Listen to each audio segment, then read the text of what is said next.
2007-8ஆம் ஆண்டுகளில் 24 ஆசிய நாடுகளின் வரலாறை சங்கொலி வார இதழில் தொடராக எழுதினேன்.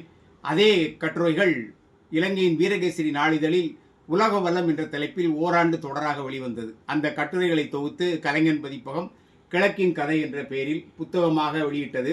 2009ஆம் ஆண்டு ஜனவரி மாதம் 1ஆம் தேதி சென்னை பச்சையப்பன் கல்லூரி புத்தக காட்சி அரங்கில் வெளியிட்டோம்.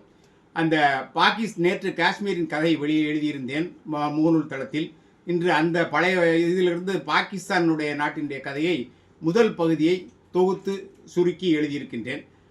இந்தியாவில் ஆரம்பத்தை பல நூற்றாண்டுகளாக வட இந்தியாவில் இந்துக்களுக்கும் முஸ்லிம்களுக்கும் இடையே கடுமையான சண்டைகள் மோதல்கள் ஏற்பட்டு வந்தன.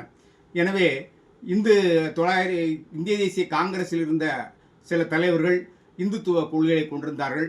வட இந்தியாவில் அப்பொழுது RSS இயக்கம் தோன்றி அவர்களும் இந்துத்துவ வெறி கொள்கைகளை பரப்பி வந்தார்கள். எனவே முஸ்லிம்கள் தங்களுக்கு ஒரு பாதுகாப்பு வேண்டும் என்று கருதி தனிநாடு கோரிக்கையை முன்வைத்தார்கள்.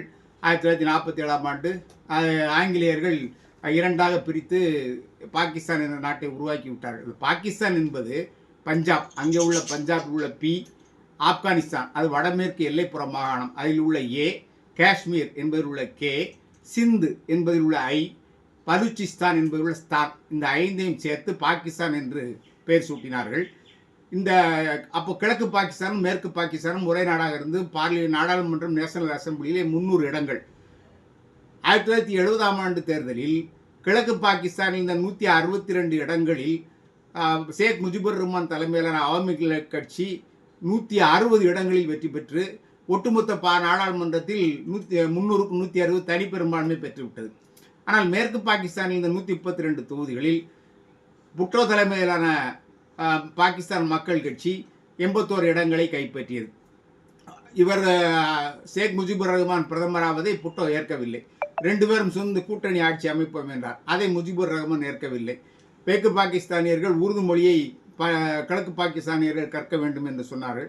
டாக்கா பல்கலைக்கழக மாணவர்கள் கிளர்ந்தெழுந்து போராடினார்கள். அடக்குமுறைகள் ஏற்பட்டன. 70ஆம் ஆண்டு லட்சக்கணக்கானவர்கள் இந்தியாவுக்குள்ளே நுழைந்தார்கள். எனவே இந்திரா காந்தி கிழக்கு பாகிஸ்தானுக்கு ஆதரவாக படைகளை அனுப்பி வங்கதேசம் என்ற நாட்டை தோற்றுவித்தார்.